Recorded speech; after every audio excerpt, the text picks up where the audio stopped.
بسم اللہ الرحمن الرحیم۔ کیونکہ ہر امام نے اپنے زمانے میں اپنے وظیفے پر عمل کیا ہے۔ کہیں امام نے صلح کی ہے تو کہیں امام نے قیام کیا، کہیں امام نے تعلیم دی، شاگرد بنائے، کہیں ہر امام نے اپنے طریقے سے اپنے زمانے کے اندر یہ کام کیا ہے۔ چوتھے امام نے زیادہ تر جو کام ہمارے پاس پہنچا ہے وہ بہت ساری ایسی چیزیں ہیں کہ جو امام سے ہمیں ملتی ہیں، جس میں زیارتیں ہیں، دعائیں ہیں اور مناجات ہیں، اور اس کے علاوہ رسالہ حقوق ہے کہ جو بہت زیادہ امپورٹنٹ ہے۔ یہ ساری چیزیں ہیں جو ہمیں امام سے ملتی ہیں۔ ہمیں بھی چاہیے کہ بہرحال ہم ہر امام کو جب یاد کرتے ہیں ان کی ولادت پہ اور شہادت پہ، تو کوشش کریں کہ بہرحال جو چیزیں ان کے توسط سے ہم تک پہنچی ہیں کم از کم ہم ان کو تھوڑا بہت دیکھ لیں۔ یہ نہ ہو کہ زندگی گزر جائے اور انسان نے صحیفہ سجادیہ کو دیکھا ہی نہ ہو۔ یہ ہماری زندگیوں کے اندر بہت یقیناً افسوسناک مراحل ہیں کہ ہمارے درمیان میں اتنی بہترین کتابیں موجود ہیں لیکن ہمیں وقت نہیں ملتا، کیونکہ ہم مصروف ہیں اور ہماری زندگی اتنی زیادہ ہو گئی ہے۔ تو عزیزان محترم، ائمہ سے زیادہ کوئی مصروف نہیں تھا زندگی اور کائنات کے لیے۔ ہمیں ظاہراً وہ ایک مخلوق ہم تھے، نہ جانے کتنی مخلوقات کا ان سے جو ہے وہ تعلق ہوتا تھا، کیونکہ امام صرف روئے زمین کے لیے نہیں تھا، امام پوری کائنات کا امام ہوتا ہے جب بھی ہوتا ہے، حجت خدا ہے روئے زمین پر۔ تو اس لیے بہرحال انہوں نے ہمارے لیے اگر کوئی چیز تعلیم فرمائی ہے تو ہمیں بھی اپنی زندگی میں وقت نکالنا چاہیے، اور تھوڑا سا وقت نکالیں اور توسل کریں۔ اگر وقت نہیں نکلتا تو توسل کریں ان سے کہ مولا مجھے توفیق دیں کہ یہ جو آپ نے ہمارے لیے لکھا فرمایا ہم اس کو پڑھ سکیں اپنی زندگی میں، اور تھوڑا تھوڑا پڑھ سکیں۔ دیکھیں دنیا تو ہمیں لگتا ہے کہ ہم بہت مصروف ہیں، ہم بہت کماتے ہیں، کھاتے ہیں، زندگی ہے، وقت نہیں ہے۔ یہ تو پلک جھپکتے گزر جائے گا۔ جب انسان دوسری دنیا پہنچے گا، جب اس کو دیکھے گا تو بولے گا یہ تو پلک جھپکنا تھا، گزر گیا۔ کہ اب وہ وہاں پر ہمیں پھر ایک ایک چیز یاد آئے گی کہ جو یہاں پر ہمیں کرنی چاہیے تھی اور جو ہم نے نہیں کی ہے۔ خود چوتھے امام سے کہ مومن کی نشانی ہے کہ انشاءاللہ توفیق ہوگی تو بتائیں گے، امام ایک شخص کو صدقہ میں چیزیں دیتے ہیں تو پھر امام اس سے واپس لے لیتے ہیں، کہتے ہیں کہ واپس دو، پھر اس کو چومتے ہیں، پھر واپس دیتے ہیں۔ تو کہتے ہیں یہ کیا کر رہے ہیں؟ کہا خدا نے قرآن میں کہا ہے کہ صدقہ سب سے پہلے خدا کو حاصل ہوتا ہے، خدا وصول کرتا ہے، تو میں چوم رہا ہوں کہ یہ چیز پہلے خدا کی بارگاہ میں جانے والی ہے۔ یعنی کیونکہ امام جانتے ہیں آخرت۔ خوب زہری جو ایک صحابی ہے وہ بات کو نقل کرتا ہے، کہتا ہے کہ میں نے شب کی تاریکی میں دیکھا امام کہیں جا رہے ہیں، میں پیچھے ہو لیا۔ میں نے پوچھا کہ مولا کدھر جا رہے ہیں؟ کہا مسافرت پر، یعنی سفر پہ جانا ہے میں نے، اور اس کے لیے زاد راہ کی ضرورت ہے، یعنی سفر پہ جانے کے لیے ایک ذخیرہ چاہیے، ایک سامان چاہیے، تو میں اس سامان کو اس ایک جگہ پہ رکھنے جا رہا ہوں کہ وہ مجھے سفر میں کام آئے۔ تھوڑے دنوں بعد اس نے دیکھا دوبارہ امام کو کہ مولا آپ تو کہہ رہے تھے میں مسافرت پہ جانا ہے، سفر پہ جانا ہے، تو کہا میں ابھی بھی سفر میں ہوں۔ یہ سفر آخرت کا سفر ہے، اور وہ جو امام اپنے کندھوں پر لاد کر لے کے جاتے تھے غریبوں اور فقراء کے لیے، وہ کھانا، روٹی، اس طرح کی چیزیں، تاکہ کسی کو کچھ دینا، یعنی یہ آخرت کا سامان ہے جو میں اس دنیا میں مہیا کر رہا ہوں۔ عزیزان محترم، ہم نے اپنی آخرت کے لیے کیا سفر اور کیا چیز مہیا کی ہے؟ کیا ہم نے نہیں جانا ہم اپنے سامنے کتنے لوگوں کے جنازے اٹھاتے ہیں، کتنے لوگوں کو دفن ہم اپنے جا کر تدفین کر آتے ہیں، لیکن یہ بھول جاتے ہیں کہ ہم نے بھی جانا ہے۔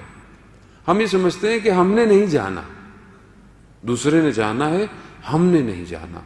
اور کہیں پر بھی یہ ہمارے ذہن میں نہیں تھا۔ ایک شخص تھا، اس کو ملک الموت دیکھا تو اس نے بولا کہ بھائی جب آپ آئیں، علماء نے واقعے کو نقل کیا کتاب میں، کہتے ہیں کہ جب آپ آئیں تو مجھے بتا کے آئیے گا تاکہ میں اپنا کوئی حساب کتاب کر لوں پہلے سے۔ انہوں نے ٹھیک ہے۔ وقت گزر گیا کافی، ملک الموت آ گیا، آپ کے تیار ہو جاؤ۔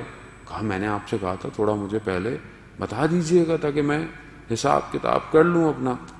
کہا میں کئی دفعہ آیا تھا، میں تمہارے پڑوس میں کسی کا انتقال ہوا، میں آیا تھا، تم باتوں میں مصروف تھے۔ میں تمہارے فلانے رشتہ دار کا انتقال ہوا، میں آیا تھا، تم سر جھکائے نیچے کھڑے تھے، تم نے مجھے نہیں دیکھا۔ یعنی جتنے بھی میرے اطراف میں فوتگی ہو رہی ہے، موت ہو رہی ہے، یہ ملک الموت مجھے بتانا چاہ رہا ہے کہ میں تمہیں بھی لینے آ رہا ہوں، میں نے تمہیں بھی لے کے جانا ہے، تم اپنی آخرت کا کیا سامان کیا ہوا ہے۔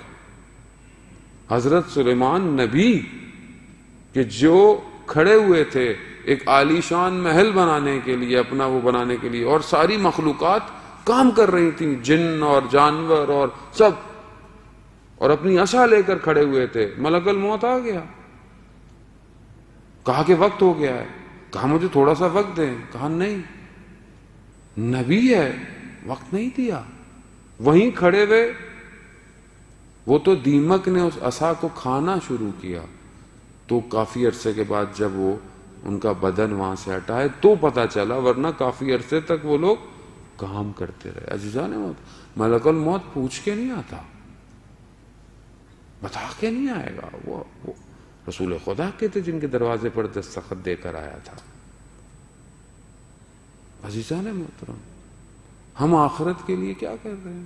ہمارا وہ امام جس کی آج ہم جشن میں آئے ہیں، وہ اپنا زادرہ رات کی تاریکی میں جمع کر رہا ہے کہ وقت شہادت جب غسل دیا میرے پانچویں امام نے، امام باقر علیہ السلام نے، اللہم صلی علی محمد وآل محمد وجہ، تو امام کے بدن پر نشان تھے۔ راوی کہتا ہے کہ میں نے بعد میں امام سے پوچھا کہ یہ آپ کے بابا کے بدن پر کون سے نشانات تھے جو اتنے پرانے ہو چکے تھے؟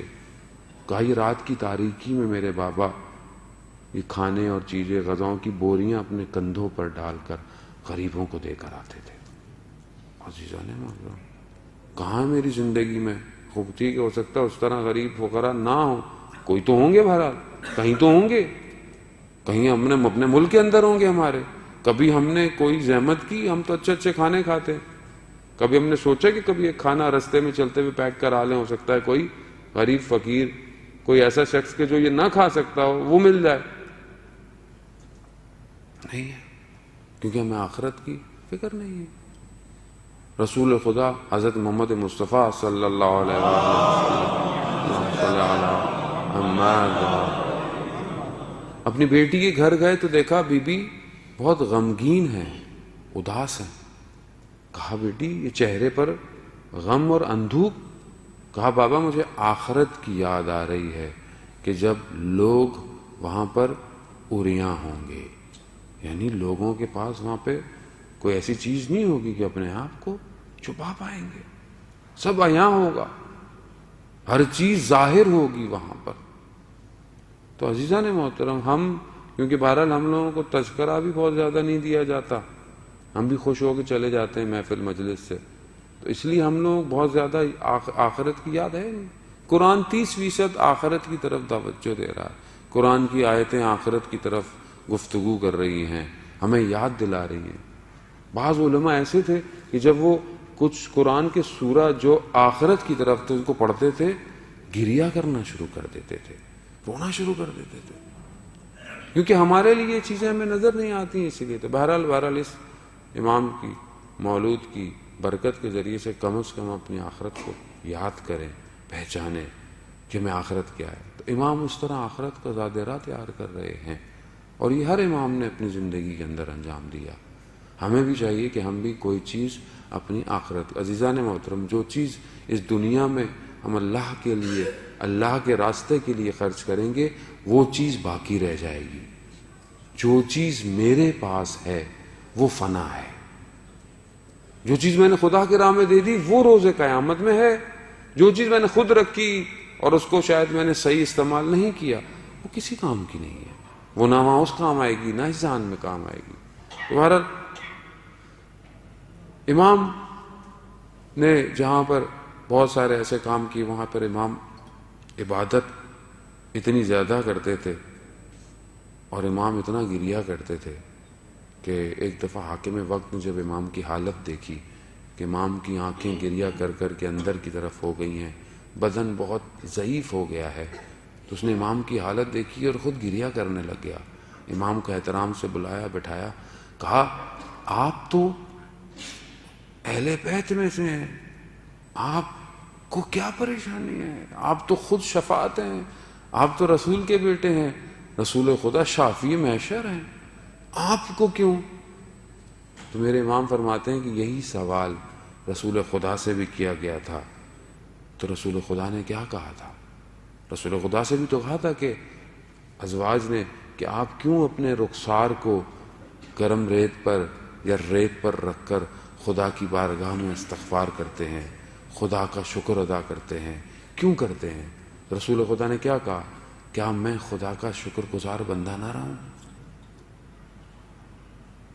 رسول خدا سجدے میں کہہ رہے ہیں رب لا تکلنی الی نفسی، اے میرے پروردگار مجھے پلک جھپکنے کے لمحے کے برابر میرے حال پر مت چھوڑ۔ رسول ہیں، کائنات کے لیے رحمت للعالمین ہیں، مگر وہ یہ کہہ رہے ہیں کہ پروردگار مجھے میرے حال پہ مت چھوڑ۔